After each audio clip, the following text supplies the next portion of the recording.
Poll is breaking down candidate support by ideology. We're going to take a look at what they found. Plus, Andrew Yang is racking up the donations, but where should he spend all that cash? Team Rising is here to weigh in. Andrew Feldman, he's a Democratic strategist, and Chrissy Clark, she's a staff writer at The Federalist, two friends of the show. Great Good to see you guys. Happy New Year. Good to be here. Yeah, so we got a very interesting Monmouth poll. Frankly, pretty confusing Monmouth, so if you could help us out last time. We're going to try to make sense of it for you. Yeah, our producers and I, we've all dug into this, so this is very interesting. So amongst Democrats and Democratic-leaning voters nationwide who prioritize experience, and we should note, according to Monmouth, experience outpolls any other thing that is of priority. Joe Biden sitting there at 44%, basically blowing out the rest of the field, Bernie and Warren number 2.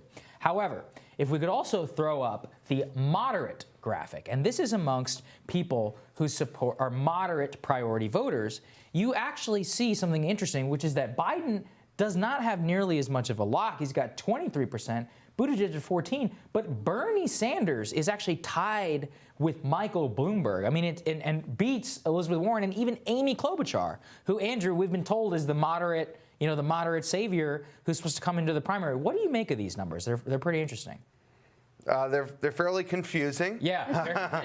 By the way, Monmouth does not make it easy to dissect. To figure this all out. Look, it seems to me, I don't really know. I mean, I think that Amy Klobuchar is still the least well-known out of this bunch. So to me, that is the only rationale we can really make for moderate least voters. Memorable would be maybe the better. Maybe. She's on every debate stage. They talk about her all the time. I also think that a lot of these moderates are remembering the comb and the salad, and they have diminished her ratings here. But look, it doesn't surprise me. We know that Pete and Biden are going after that moderate lane, that older vote. We're seeing that in Iowa. We're seeing it. But Bernie Sanders, this is showing that he may have a broader coalition than people want to talk about.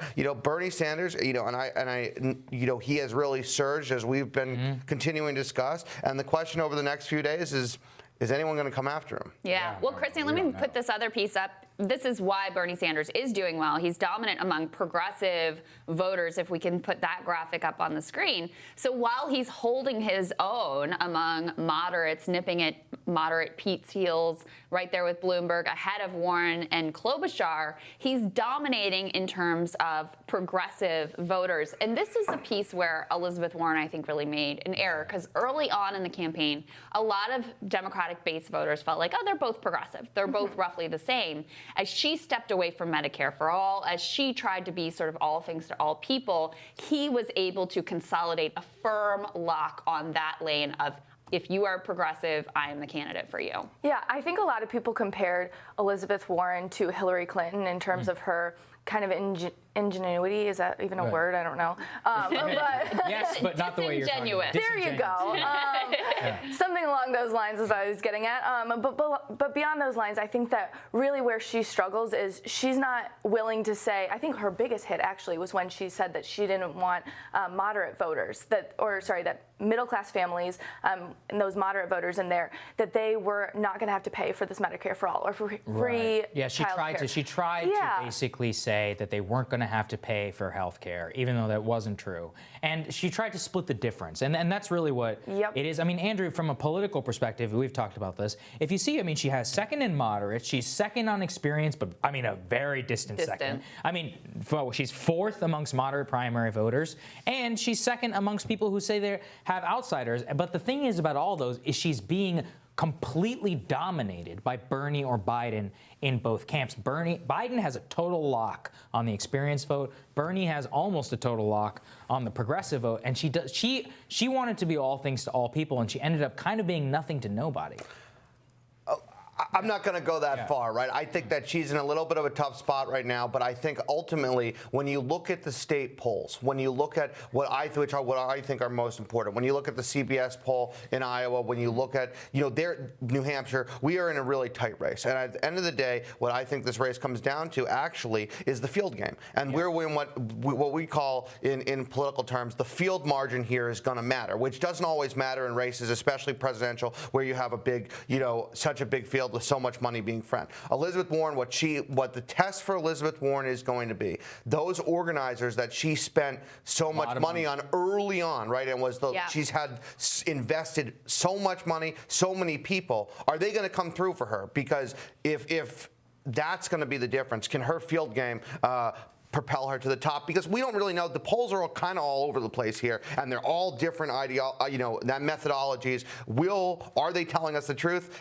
We're not going to know until the election starts voting. But they're not saying anything in favor of Elizabeth Warren. They're saying that it's a three-way tie. That CBS poll you mentioned, it said it's a three-way tie between Buttigieg, Sanders, and Biden. And Warren was falling by 16% to their 23%. She's not up there. Right. Field game only really matters if you've got enthusiasm behind you. If you don't, you can have as many organizers as you want on the ground. They're not going to be able to drive. That's why Sanders is doing so well. Ask Cory Booker how he's Yeah, because he had a great. That's exactly right. And that's why if I'm the Joe Biden camp, I'm worried because I still don't see the enthusiasm for Joe Biden. They don't have a field game or enthusiasm, so there you go. Andrew, wanted to get your thoughts on this article in Politico reporting on how, Andrew Yang, great fundraising quarter, $16.5 million, besting so many other people in the field, more money than actually Vice President Biden raised in the previous quarter, which is kind of amazing. So now there's a battle unfolding on his staff. Where do you spend it? Do you spend it? Do you start to focus on Iowa, try to make a statement there? Do you double down in New Hampshire as that's your play? That's where he's done best in terms of the early primary states. Independents can vote in New Hampshire. Independents have liked Andrew Yang. What do you think? What do you think the right play is here? Well, this article didn't surprise me, right? Because Andrew Yang, and I think really if you talk to him, pulled back the curtain, he didn't think he was going to raise $16.5 million in a quarter. He didn't think he was going to be here a year ago. So this doesn't surprise me that there's infighting. What I do know is that they have Divine Mulvey-Longenbaugh, some of the best ad makers in the business. I think that they should absolutely focus on New Hampshire. I think trying to go battle in Iowa. Look, if he can exceed some expectation in Iowa, I think that's good. But New Hampshire, he has the ability to pick off those independents, those people that don't like the establishment. Unfortunately, it's bad for Bernie because I think they're going off the same bit of voters. But Andrew Yang here has an opportunity, I think, to start surging in New Hampshire if he uses that money in the right way. If I were him, I would move to New Hampshire and I would park all the money there because this is an underrated part of Iowa, and I've talked about this before.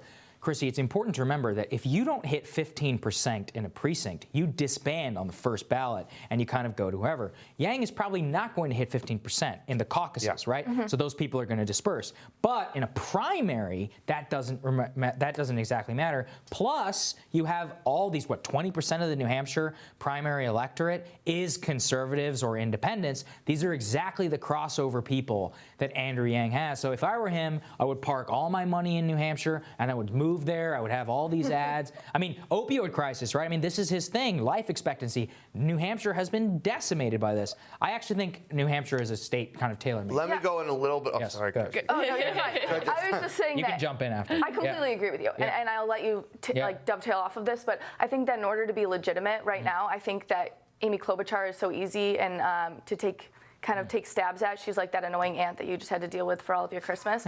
And right now, I think that the fact that she's in the top 5 in New Hampshire, Andrew Yang, in order to make himself look legitimate in some of these polls, really needs to go after that 7% and really get up there into the top 5 in order to progress past the end of February. So let me make the counter argument. Yeah. I think the argument for going hard in Iowa is if you actually want to play to win, right? Because if he gets blown out in Iowa, this kind of campaign, momentum and getting the media to actually take you seriously is so key. And if you just get blown out in Iowa and you don't rate, then you're more or less done, right? If you're looking to make a statement, then yes, go all in New Hampshire, drive up the score as much as you can. If you actually want to take this money and play to win, I think you gotta play in Iowa. They're not a campaign. Look, the only campaign that can afford really a loss in Iowa is Joe Biden's. Right. Yeah, my challenge is about Iowa is we're late to the ball game here to start really trying to ramp up. He does have some field staffers there, right? The one thing, to your point, is the media markets are so much cheaper in Iowa. Remember, New Hampshire is a couple media markets. Boston, though, is your prominent media market, and it's one of the most expensive in the country. So if you say I want to go up with advertising in New Hampshire, you have one broadcast station that's solo New Hampshire, which is WMUR. So I don't know. I mean, you're going to saturate that really quickly unless you want to start advertising to my father in Needham, Massachusetts. So I mean, it's a Super Tuesday statement. That's true. But you know, and that's, you know, so it's interesting here. Yang is a tough decision. His ads have been, you know, pretty good. We haven't really loved his ads here, but that's another story. They've been, to me, they've been just sort of standard fare. Yes, but he's trying. The problem, what he's dancing is, there's only there's only, really, the reality is that still in politics, if you're going to be a politician, which he is doing, there's basically the conventional ways to communicate. Yeah. What is he going to do? I mean, they've talked about his leading proposals in those ads. I mean, well, his theory. What do you think they should look like? I mean, his theory is similar to Bernie's, that he's going to bring in new voters to the process, people who are disaffected, maybe people who were Republicans who want to jump on because they see a candidate they can believe in here who's a little heterodox. So if that's your theory, you're not going to reach those people with the standard kind of ad. I mean, it's risky, right? It's absolutely risky to do something that's more out of the box, that's more core to his message. But I think, you know, he didn't come into this race to play a safe, conventional game. That's my thing, Chrissy. And so I think he's got to go for, if that's your theory of the case, I'm going to bring in these new and different people, you got to go directly after them and appeal directly to all them. in on UBI and on opioids, life expectancy, the message that carried him to where he is. Quick thought right before we go. I would just say, I just have to disagree with you. I just don't think that going into Iowa is going to be worth it. I think that more so than less, Iowa voters are going to be a little bit more moderate, which is why Pete Buttigieg has been doing so well, is because he's viewed as the moderate alternative to Joe Biden. And so I just don't think wasting his time in Iowa is going to get him very far. Very possible. All right, guys, thank you. We're going to take a quick break, and we're going to be right back right after this.